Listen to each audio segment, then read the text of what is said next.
Welcome to Around the Empire, the show that takes you around the U.S. Empire. I'm your host, Dan Wright. I'm your co-host, Joanne. And on today's show, June 7th, 2017, we speak with Phil Giraldi. Giraldi is a former counter-terrorism specialist and military intelligence officer, worked for the CIA. He's also a columnist at the American Conservative and UNS.com, as well as a commentator on mainstream and independent media. He is also a consultant and the executive director of the Council of the National Interest and a member of the group Veteran Intelligence Professionals for Sanity. Here is that interview.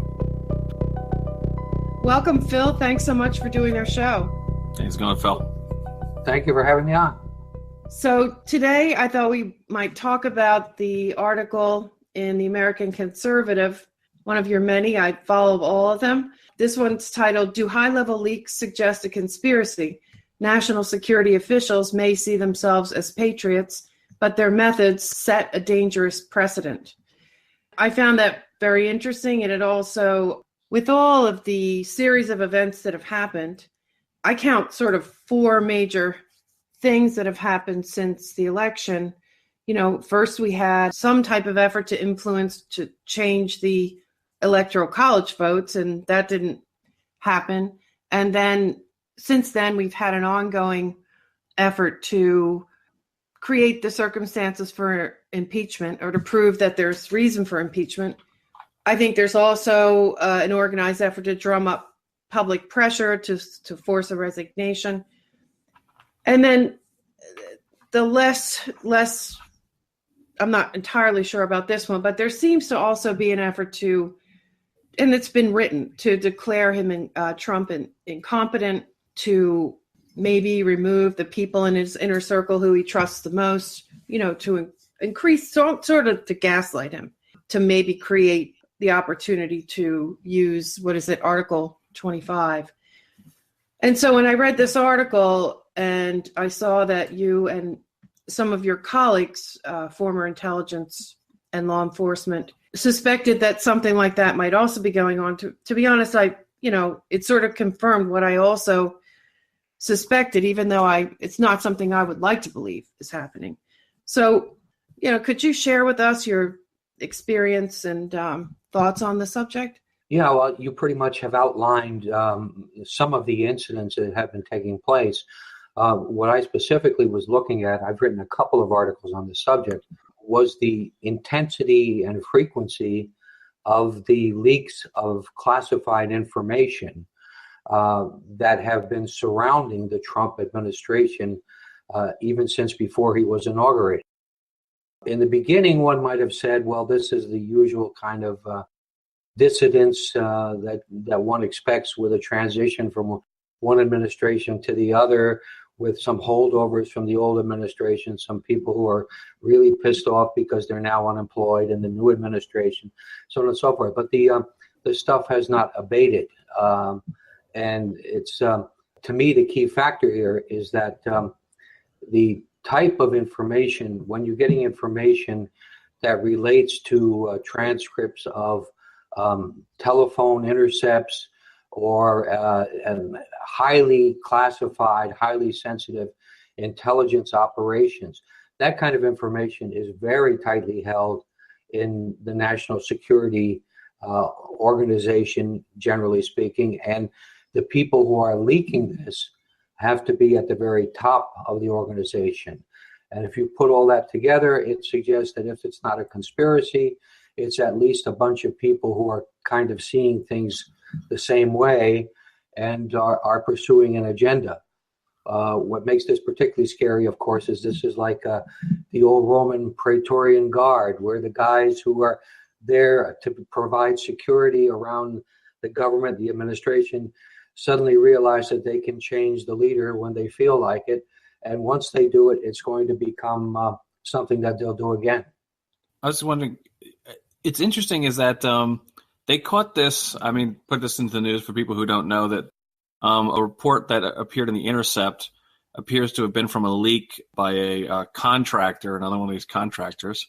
Her name is, I'm not making this up, Reality Winner, which is just what it sounds like. And they caught her in a matter of, it may have been The Intercept actually that exposed her. We now know because of, they showed a document to an NSA official that had certain parts of a printer ink or a certain pattern on it that they could recognize. But they also said that in the affidavit they filed that they narrowed it down to 6 people who could have been on that computer. And you say, wow, they caught this person. So leaks have been coming and no one at the top has been caught, which makes you wonder, are people really trying to catch them? Yeah, that's of course a part of the story too. I mean, I had an interview with Scott Horton. I don't know if you're familiar with him. A couple of weeks ago, and I made the point to Scott. I said, if the two of us were turned loose over at the FBI and we were told who could have possibly leaked this classified document, which is a transcript of a conversation with the Russian ambassador, we probably would have figured out in 10 minutes who the 5 or 6 people were, and it probably would have taken 10 more minutes to figure out who the guy was who did it. And so this is one of the great mysteries, how nobody, up until Miss Reality Winner, who was exposed obviously by in fact, The Intercept, nobody else has been caught, nobody's been accused, nobody's even been looked at. Right, and this is after repeated, it should be known that, as I understand it, and correct me if I'm wrong, intercepts of conversations at the highest level, for example, the president or advisors to the president between foreign officials, is sort of the paramount of classified material. And not only has this happened to Flynn, this has happened to Trump multiple times when he's spoken to the Australian prime minister, when he's spoken, I believe, also with Merkel. There's these other confidential conversations keep getting leaked. And it could only happen, I mean, in one case, the conversation with the Russians, which would have meant, I guess, somebody was in the room who leaked it from the Oval Office. So, I mean, there's somebody. And it was almost from day one. I mean, I don't think any of us are big Trump fans, or some of us are not fans at all. But he's still our president. And right from the very first day, when conversations with foreign leaders were getting leaked to the press, I frankly was alarmed. It scared me, to be honest. I just wondered, what the heck is going on? How could this happen? And it's not just one press outlet. It's not just one, a Woodward and Bernstein. It's many, many top newspapers and TV channels. It's just so widespread. I don't think I've ever seen anything like it. And I also don't think I've ever seen this level of anonymous sourcing in the media. I don't know, Phil, you've been in the government and probably following more closely than I have over the years. Have you ever seen anything like this? Was it like this with Nixon? No, I think you're quite right. This is unique. The level of, if you go to any story in the New York Times or Washington Post or NPR, you're going to find anonymous sources. Nobody's ever named. And it's basically because, again, these are leakers. And to me, one of the most astonishing episodes was when Trump had the meeting with the Russian Foreign Minister Lavrov in his office. The transcript of that meeting must have made it out the door and across the street to the Washington Post faster than anybody could possibly even run across the street. It was amazing. I mean, it was just and that transcript had to be something that was carefully restricted, carefully controlled. There were probably only a few people who saw it. And yet one of them managed to get it out, and it got to the media immediately. Weren't there only 6 people in the room at the time? I think so. Yeah, but then they distributed the transcript, so it might not have been those 6 people, right? But right. with stuff like that, there is always infighting. So, for example, this Jared Kushner story was supposedly Steve Bannon, trying to, this is all palace intrigue. But I'm not that bothered by that. That's par for the course. What's new to me is to have the intelligence apparatus, when you call it the deep state, military industrial complex, whatever your nomenclature, to be seemingly out there directly sabotaging an elected president. And it's very, I mean, if they can do it to Trump, they can do it to other people too, which, I mean, they have done it to other people, but it's so blatant. That's what's, I think, concerning for a lot of people I don't know, maybe on the left or maybe just normal Americans, to see the national security establishment just blatantly targeting and have no sense of itself. In fact, have the opposite sense, that they're the true patriots. I mean, these people are unelected. They're part of this 1947 reshuffle, right, where Truman created the national security state. So they're not in the Constitution, and yet they feel they have the, I guess, ego or the sense of self to say we can sabotage an elected president. What do you think? Does that worry you at all? Because that's kind of new. They would do it in secret before, but now they feel like... Yeah. And it's quite true. In the old days, the organizations like the CIA and FBI could sabotage policies and could influence politicians by virtue of kind of pressure that came from, in a subtle way. We know things about you, or we know that you took money, or you did this, or you did that. But now this stuff is right out in the open, and that's the scary part. I mean, it's like these guys would justify it, as I say, like the old Praetorian Guard, by saying, well, Mr. Emperor Nero, you're not doing a good job anymore.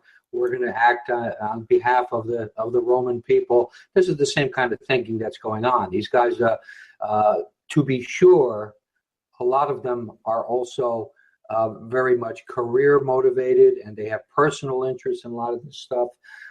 John Brennan, for example, the former head of the CIA, was a propagandist basically for Hillary Clinton when she was running, and essentially he expected to be rewarded, probably by being named a national security advisor or something, or having the position at CIA enhanced. So these people did have a horse in the race, and now of course they're pretending to be above the game. We are the people that are here to preserve the Constitution and protect the American people, and of course this is nonsense. Well, and Mike Morrell was the acting CIA director, openly wasn't just booster for Hillary. He openly, tried to sabotage Trump. He wrote an op-ed that called him an unwitting agent of Russia, right, echoing Hillary Clinton's campaign line, which was that he was Putin's puppet. So these people were deeply invested personally and professionally. It's just, it used to be that there was always this kind of, nasty stuff that went on during the transition, but eventually they usually fell into line. And when I think of other abuses, it was maybe to protect the agency, like during the family jewels, or whether the crisis with Colby or whatever, they were kind of pushing back, like, you really want to destroy the CIA? You know what happens next? And then the other one was, when they were trying to do Iran-Contra, they did leak an intercept of some congressman to pressure him to leave it alone. But this is after the election. It's a new administration. So I think it's, not to belabor the point, but I think it is unprecedented to see this level of blatant sabotage. And it also demonstrates to me, at least, and maybe I'll get your comment on this, a nexus between the mainstream media and the deep state, because the mainstream media seems to be fueling it and pumping it up and validating it, never questioning the ethics of leaking against an elected leader. Suddenly it's just, no, Trump is the worst thing ever. And I wonder if they'd be so brazen if they didn't have collaborators at the Washington Post and New York Times.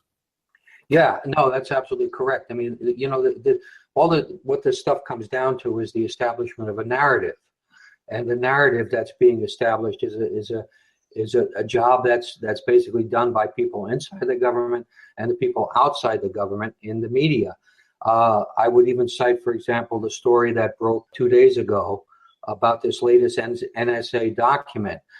If you went and read the headlines in any major newspaper, it would say something to the effect of new information on the depth of Russian hacking into a U.S. election, something like that.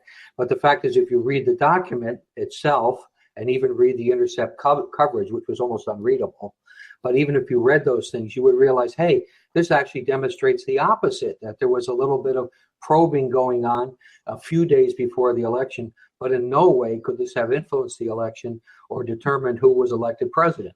So it proved actually the reverse of that. And yet the headline, which is probably what most people read, says that this is what it was. Hey, it's the Russians.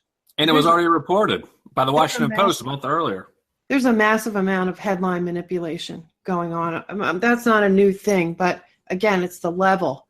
I think, I forget what the statistic is, but something like 70% of people only read the headline and maybe subtitles. So that's a propaganda art in itself. Going back to Brennan for a minute, how to put this? I think he's a leak. I'll say it. Well, in my view, he is the individual with the most suspicious behavior. I've seen a couple of speeches since he resigned. And at first I thought, well, obviously he loves the job and it's a super powerful job and he wants to keep it.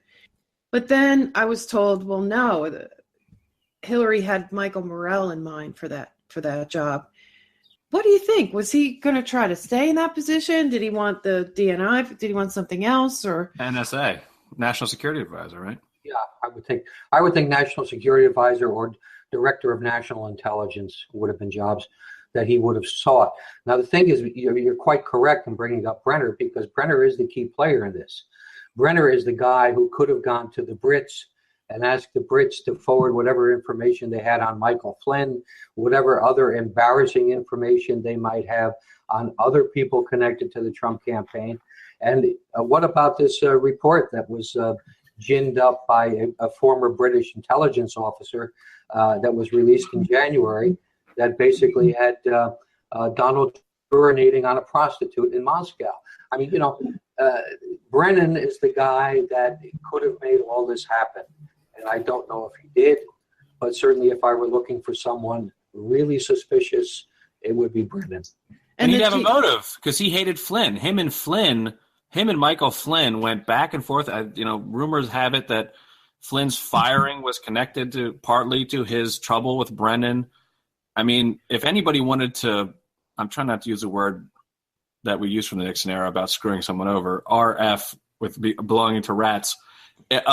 If he was trying to screw over anyone, if he had a grudge to get anyone that was going to be in a high position, it was Mike Flynn on a personal level, right? Besides everything else, just to get that guy. So I have to think he's suspect number one in my book, but maybe not. Also, the GCHQ, the head of the GCHQ, suddenly resigned. And there was that story, I think it was Larry Johnson reported that he had heard that there was a collaboration between Brennan and GCHQ to, get some of this information, the transcripts and intelligence. And then that was vehemently denied. And then several weeks later, it came out that there was collaboration with the GCHQ. And then, after all the attacks on Johnson, he disappeared. I mean, that was strange too. Yeah, well, Larry Johnson was the first one to say, look, this information came from London. And he was correct. And as you point out, the Director General of the GCHQ, whose name I can't quite recall at the moment, did indeed resign. In the morning, he was still working for GCHQ. In the afternoon, he decided he was going to resign. So what does that tell you?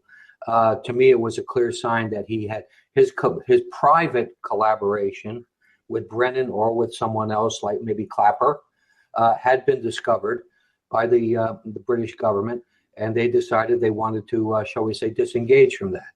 That is what it would tell me. And yet the story was not picked up in the mainstream media in the U.S. hardly at all. And in Britain, of course, they clamped the Official Secrets Act on it, so we didn't hear anything more about it. But to me, that's a key element in what happened. That tells you something else, how incurious the mainstream media is in finding out anything to do with these leaks, which are undeniably in the effort and the problems Trump's having with the intelligence. When I read a Washington Post article in particular, I feel like I'm hearing the CIA's version of events or the CIA's kind of case. They're pleading their case. Now, for those who don't know, Jeff Bezos and Amazon have a $600 million CIA to manage their cloud services. I don't know if that plays into anything, but there are some business conflicts. But I really do. But I think it's more cultural. I think they're just offended by Trump. It's kind of like you're coming to our village and you didn't go through the proper channels and you're not hiring the right people and you're not showing deference to the people who are here before you got here and the people who I remember that scene in J. Edgar, that movie, with Leonardo DiCaprio, where he's sitting on the balcony as each new president comes in, and at the end they leave and he's still there. And do you get that sense as a kind of a cultural offense? They're offended by Trump on a cultural level too. Yeah, I think that's very much a part of it. He doesn't look right, sound right. He doesn't play the game the way they play it. That's certainly an element in it. I think that Trump has upset them in a way. It's complicated what goes on in Washington. I would think like the Washington Post is an outlet for the CIA through David Ignatius, for example. I think he's their boy, and so he feeds the right line to the editorial staff and to the senior managers there, and that way they don't make any mistakes. But I think one of you mentioned before, the deep state, the issue of deep state in America. I think deep state in America is maybe a misnomer. I started out, referring to it that way because I used to live in Turkey and worked in Turkey, and deep state is a reality in Turkey. Every country has kind of a deep state. In the United States, I think it's really the establishment that we should be talking about.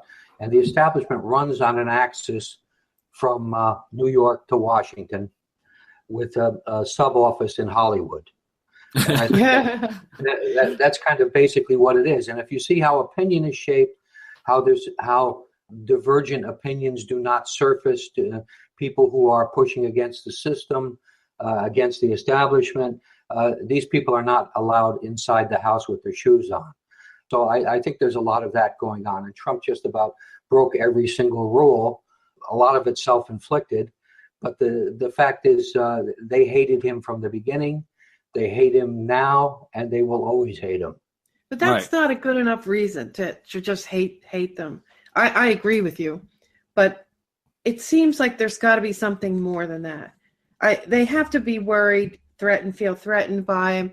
Are they worried that he's not going to protect populism? Where all the bodies they don't like populism, right? Where the bodies are buried? Is he not going to keep everything covered up sufficiently? Is he going to mess with their contracts, give the contract? There's got to be something more than just not liking the guy. Well, I think that's why you have to follow the money, too, because these people will have personal interests which they pretend don't impact on their public persona. But the reality is they all have personal interests that are very compelling to them. And so, yeah, hatred is one thing, but you can get over that if somebody's taking care of you.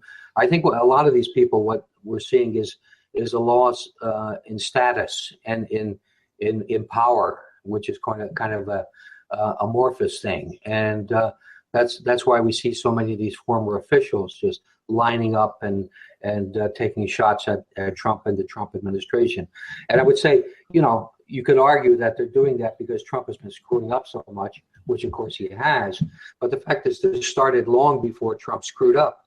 So it's something that's more endemic, something that's built into how they see themselves and how they see the world. Right. So they had nothing left to lose, is what you're saying. That the reason they might keep their powder dry. It's funny actually you mentioned that, because I know that there's been this. People have been deleting all their social media accounts who want a job with the Trump administration, because apparently in their Twitter and Facebook feeds they had all these anti-Trump stuff, and so now they couldn't. That was the thing that I always wondered about the neocons in particular, because they were so against him because they thought he was going to lose. But once he won, you saw them kind of try to Elliott Abrams is trying to kind of, well, maybe he's not so bad. Well, we do need, NATO does need to pay more for, and it just seems like it's hard to walk back given how far out they went, because they truly miscalculated that he was going to win. They were convinced, right, that Hillary was going to be in there.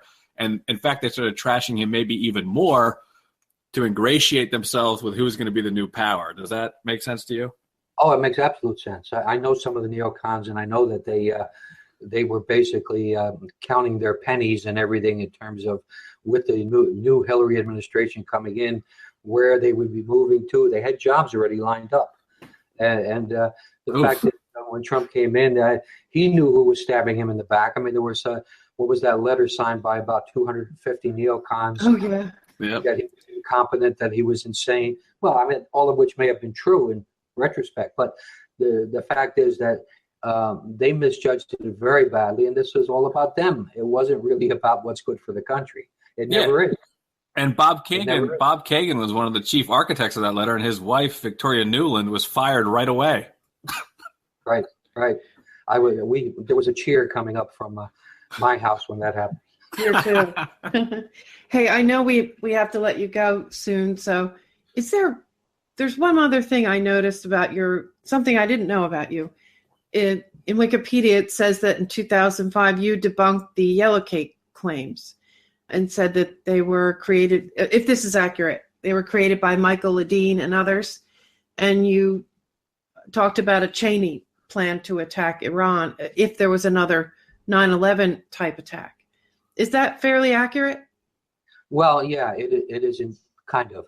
Basically, I said that the Yellow Cake arguments were fallacious, that they were concocted by the Italian intelligence service with some input from our favorite neocons, particularly Michael Ledeen, who speaks Italian and has been around Italy for a long time, 30 years or so. He keeps popping up. And so that was one story. The other one was I picked up that Cheney had asked the Pentagon to draw up a provisional plan for attacking Iran with nuclear weapons. Now, the idea behind this was that, if you start a conventional war with Iran and they actually fight back, Cheney's idea was that you then threaten them with nuclear weapons and use nuclear weapons if they have the temerity to actually resist. So, yeah, that's the kind of thinking that Cheney was known for. But I picked it up. I think, as I recall, Cy Hirsch also picked up through his sources a very similar version of that. So it was around at that time. So when I read that, I couldn't help but think that the recent article in the New York Times that they just put a well-known operations I guess he was the ex-chief of operations in the CIA, and they just but they put him in charge of whatever you call that, the Iran desk or the Iran operations. And that sounds kind of ominous to me. Is that something to pay attention to? Well, yeah, I think there's definitely an intensification of the effort against Iran. His name is DeAndrea. I don't remember his first name, but he's kind of a well-known character in the agency. He's considered to be very aggressive. The way the agency runs its Iranian operations, we don't have an embassy in Iran, so we don't have a station in Iran, but they have like a station that's located somewhere else. It used to be located in Europe. So they have a station somewhere at some other location, maybe in Washington, I don't know. And they pretend like they're operating as if they're in Iran, and they run operations and they run agents and they do that sort of thing. So I think it's a sign that the Trump administration is hardlining about Iran. And I think this thing about Qatar with the Saudi Arabians is another sign that we're looking for real trouble on. I think so. So are we returning to those days in 2005? Do you think, is there any risk that it's a return to the, I don't know, kind of intentions that Cheney and Co. and the other neocons had in the mid-2000s? That's what my main concern was. Yeah, I think so, because Iran has always been the main target of the Israel lobby and has always been the target of the real hardliners. And obviously, when Trump was in the Middle East, the King of Saudi Arabia and Bibi Netanyahu told him what he should think about, what's going on in the Middle East. And clearly, since he doesn't know anything, he's bought that hook, line, and sinker. So we're going to see an increase in pressure on Iran. We're going to see, I think, all kinds of things relating to Iran. Now, if the Iranians retain their cool and don't respond to these provocations, we can probably avoid a war, but otherwise we probably can't. Well, there's a terrorist attack today, right? Or yesterday. And yes.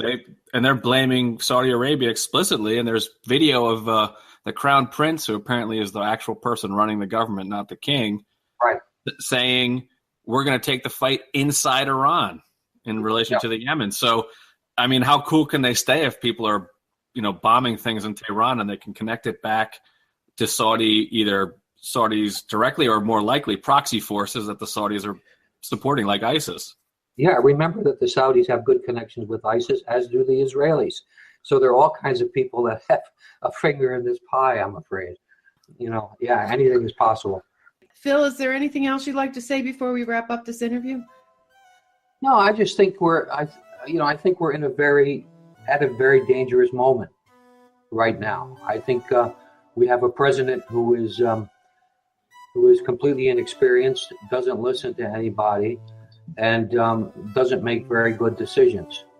We have all kinds of pressures coming from a political process, which is fairly corrupted on both sides of both the Republicans and Democrats. And I think we as the American public, we have to put pressure on our Congress folks to try to get them to do the right thing, because I think we're in danger of things really spinning out of control. I agree with that. Well, thank you so much. I really appreciate you giving us your time, and it was great to talk with you. Thanks. Okay. Well, till next time. Okay. And that's our show. I want to thank you for listening, and a special thank you to Phil Giraldi. See his work at americansconservative.com and unz.com, unz.com. If you'd like to support the show, for as little as $5 a month, we'd really appreciate it. Patreon.com/AroundTheEmpire. Follow us on Twitter @AroundTheEmpire. Questions, comments, want to yell at me? Dan@shatterproof.com. See you next time. A special thanks to our patrons. Take care.